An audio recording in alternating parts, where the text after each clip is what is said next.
नमस्कार, मैं कामेश्वर शर्मा और आज हमारे बीच मौजूद है कांग्रेस के वरिष्ठ प्रवक्ता तोमर जी। जानना चाहिए खासकर जिस तरीके से कांग्रेस ने एक वादे किए थे चुनाव से पहले कि कांग्रेस सरकार आते ही पहली कैबिनेट में ओपीएस को बहाल किया जाएगा। इसके अतिरिक्त बिजली में भी 300 बिजली मुफ्त की जाएगी। इसके अतिरिक्त प्रत्येक महिला को 1500 रुपये प्रति माह दिया जाएगा। कांग्रेस जिस तरीके से जीत में रुझान आ रहे हैं और जैसे ही कांग्रेस बनती है, क्या ये सारे वादे पूरे करेंगे? जी सर। जागो हिमाचल के सभी दर्शकों को मेरा नमस्कार। कामेश्वर शर्मा जी, आपको भी नमस्कार। मैं ये कहना चाहता हूँ कि जो कांग्रेस पार्टी ने जो 10 गारंटी दी है वो एक गारंटी नहीं है, वो कांग्रेस पार्टी का आपसे एक संवैधानिक दावा है, वादा है और उन सभी वादों को, गारंटी को पूरा करने का हमने ब्लूप्रिंट पहले तैयार कर लिया है। कांग्रेस पार्टी ने ये जरूर कहा है कि जो पहली मीटिंग अब हम जो करेंगे कैबिनेट की, जो दिसंबर के बाद जनवरी में आएगी, उसमें ओपीएस को लागू करने के लिए जो वादा किया है, लोगों को जो 1.5 लाख कर्मचारियों को जो आश्वासन दिया उसको हम पूरा करने जा रहे हैं। वहीं साथ ही साथ जैसे 1500 रुपए जो प्रदेश की महिलाओं को सम्मान राशि दी जाएगी, वो इस एवज में दी जाएगी कि जो हिमाचल में पूरे देश में जो महंगाई बढ़ी है, सिलेंडर का भाव जो है 450 से बढ़कर रसोई सिलेंडर अब 1150 का हो गया है।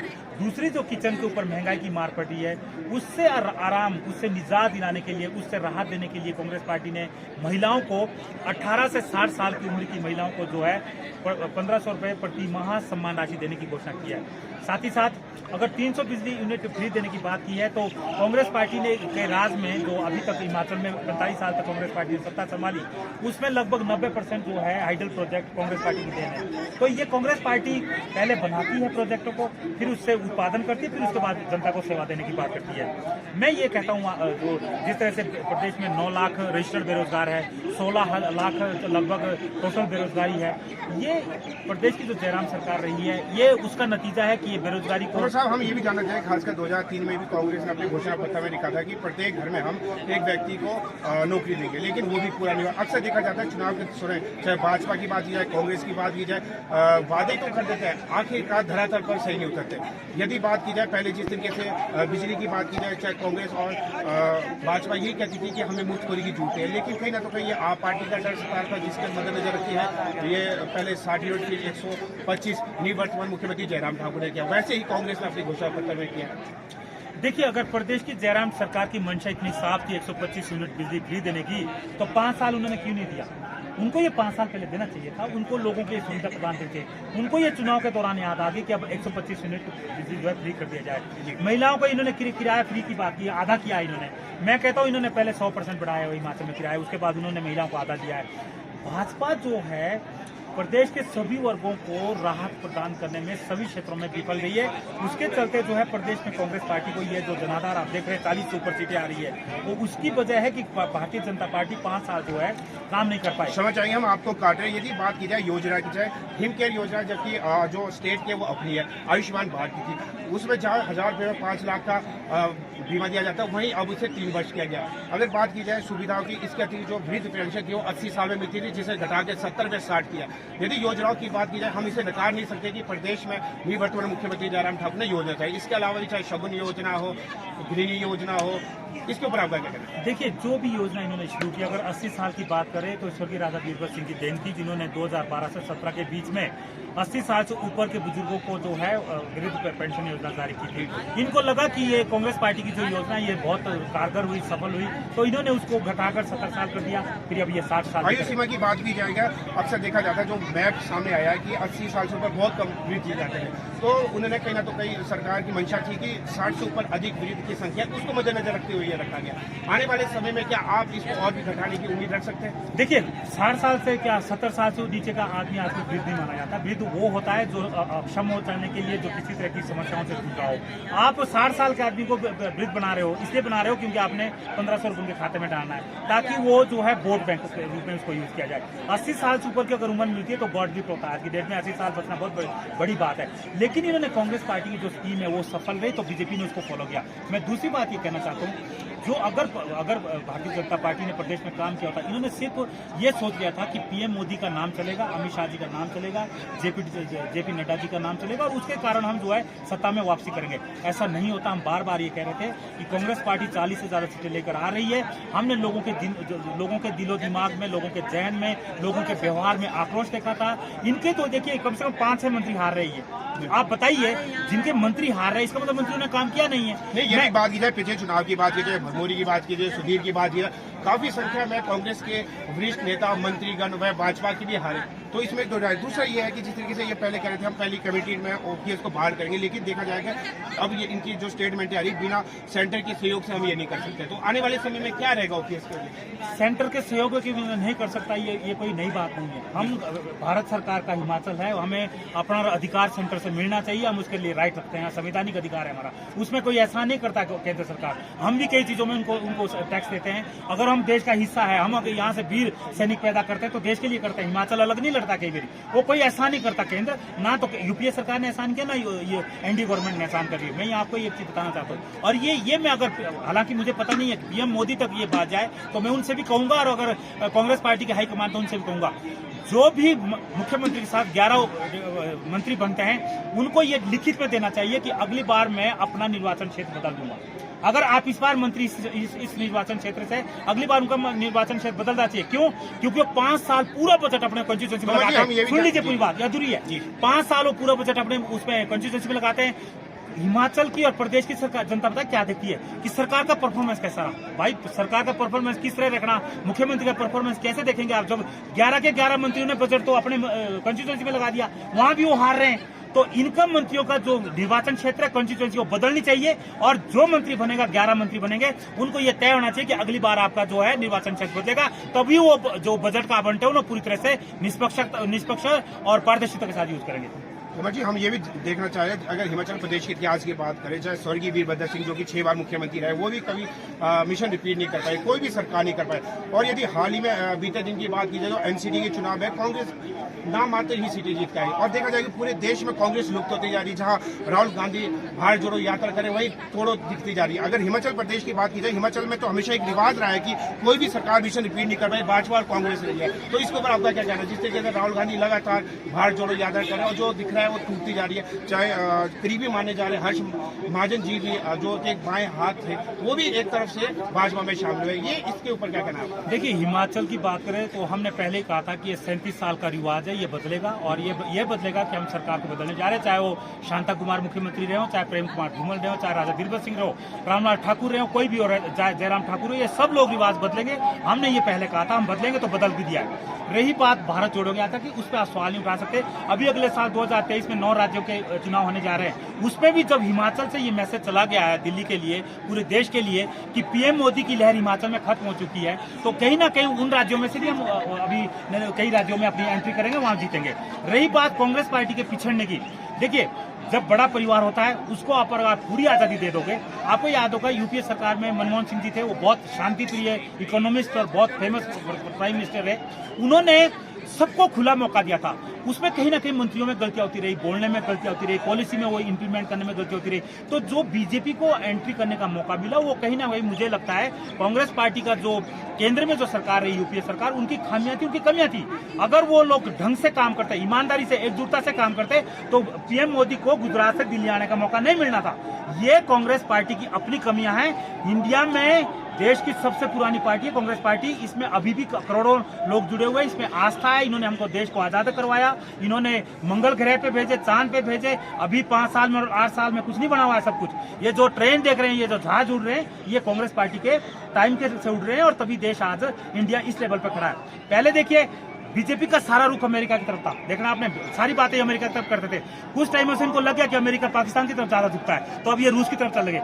रूस के साथ तो कांग्रेस पार्टी के संबंध रहे। 1962 में भी रूस ने साथ दिया था, तब इंडिया में पंडित जवाहरलाल नेहरू थे, रूस से मदद मिलती थी हमको। अब ये पुतिन की तरफ हाथ मिला रहे हैं। हम ये कह रहे हैं कि देश में कांग्रेस पार्टी कभी खत्म नहीं होगी, कांग्रेस पार्टी को कभी कोई तोड़ नहीं है। लेकिन अगर थोड़ी सी लीडरशिप पर, आपके नेतृत्व में, अगर आपके राज्य में जो मुख्यमंत्री या मंत्री है वो काम नहीं करेंगे, तो लोगों में आस्था खत्म होती है, विश्वास टूटता है और आपकी पार्टी संकट में आती है। हम एक बार नीचे उतरे हैं, एक बार हम फिर वापस अपनी एपेक्स पे जाएंगे। और ये जनता पार्टी जो है, अब देखना आपने, इनका जादू अभी खत्म हो रहा है। हिमाचल में हो गया है और इनका जादू अभी 9 राज्यों में भी आगे खत्म होने वाला है 2023 में। ये मेरा दावा है। तो साहब, भाजपा के वरिष्ठ नेता मंत्रीगणों का और विधायकों का हमेशा आरोप लगा रहा है कि जो कांग्रेस में परिवारवाद है, चाहे दिल्ली की बात की जाए, वही प्रदेश की स्थिति है। ऐसे में कांग्रेस बनना तय है और ऐसे में भाग दौड़ में काफी है। आपको क्या लगता है कि क्या चेहरा होगा मुख्यमंत्री का कांग्रेस में?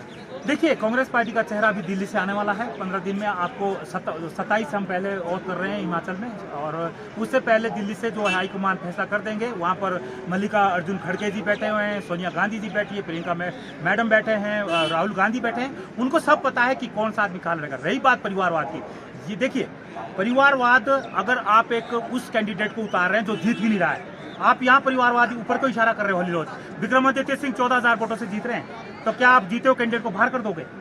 भाजपा कहती है कांग्रेस में परिवारवाद है। चेतन बरागटा को क्यों दिया जुब्बल कोटखाई से दोबारा टिकट? हार गए हो, फिर हार गए हो। अनुराग ठाकुर कौन है? उनके बीसीसीआई में भाई है, वो कौन है? प्रेम कुमार धूमल कौन है?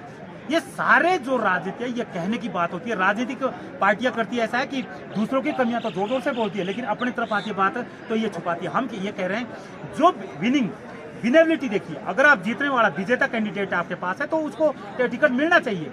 जब आपको पता है ये कैंडिडेट नहीं जीतेगा, वो चाहे आम परिवार से अमीर से हारेगा, लोग उसको पसंद नहीं करते। तो मेरा ये मानना है कि परिवारवाद का नारा अगर इस आधार पर लगा रहे हैं आप कि ये जबरदस्ती उसको जिता रहे हैं या ये कैंडिडेट उसको लोग पसंद नहीं कर रहे हैं, तो भाई एक परिवारवाद है।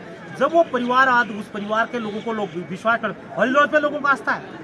बीरबल सिंह के काम को कौन इनकार कर सकता है, जिनने 60 साल की राजनीति की है?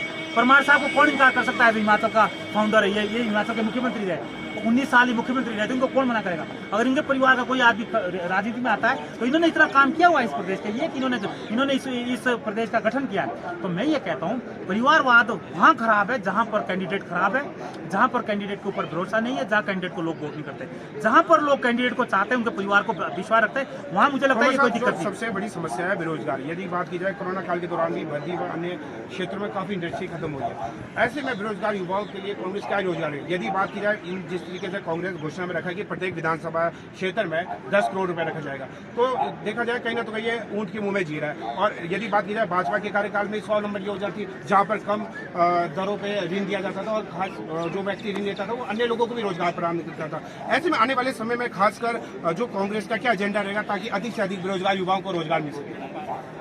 देखिए, पहले भी जो रोजगार दिया कांग्रेस को, मैं दावे से कहता हूँ, अगर हिमाचल में 5 लाख सरकारी कर्मचारी है तो कम से कम 4 लाख कर्मचारी तो कांग्रेस पार्टी की देंगे।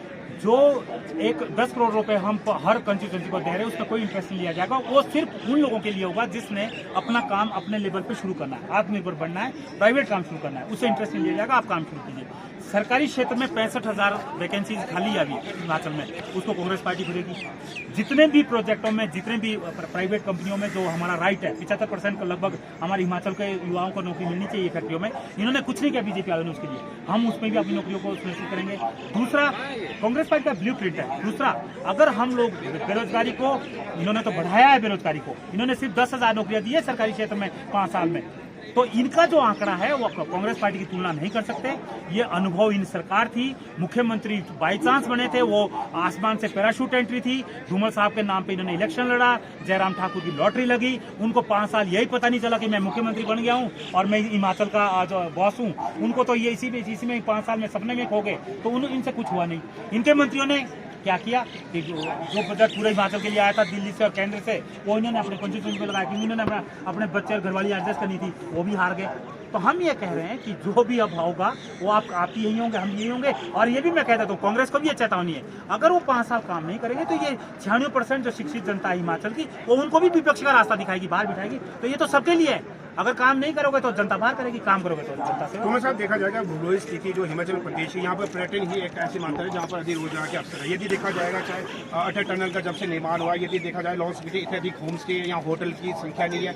अधिकांश ऐसे देखा जाए शिशु से भी लोगों को वापिस आना पड़ता है। और यदि शिमला की बात की जाए तो शिमला में भी आपने देखा होगा, एक दिन में ही गर्मी और सर्दियों की दिनों जब स्नोफॉल होता है तो 4-5 हज़ार से अधिक वाहन यहाँ पर आते हैं। तो ऐसे में एक बड़ी समस्या है पार्किंग की, और इसके अतिरिक्त लोगों को वापिस ही जाना पड़ा। आने वाले समय में होटल की संख्या, होम स्टे या पार्किंग की समस्या के ऊपर क्या कार्य करेगी कांग्रेस पार्टी? सब कुछ वो किया जाएगा जिससे हिमाचल का जो पर्यटन विभाग है, पर्यटन क्षेत्र वो आगे बढ़ेगा। और मैं आपको बता दूं, जो अटल टनल की फाउंडेशन है वो सोनिया गांधी जी ने रखी थी। 1400 करोड़ रुपए वो यूपीए सरकार की मनमोहन सिंह जी ने उनको दिए थे। ये बाद में जो भाजपा छाती पीटती है, अपने नारे लगाती है कि हमने ये काम किया। अटल टनल को बनाने की सोच ही कांग्रेस पार्टी की है। बीजेपी को पता भी नहीं था कि अटल टनल यहाँ बनेगी।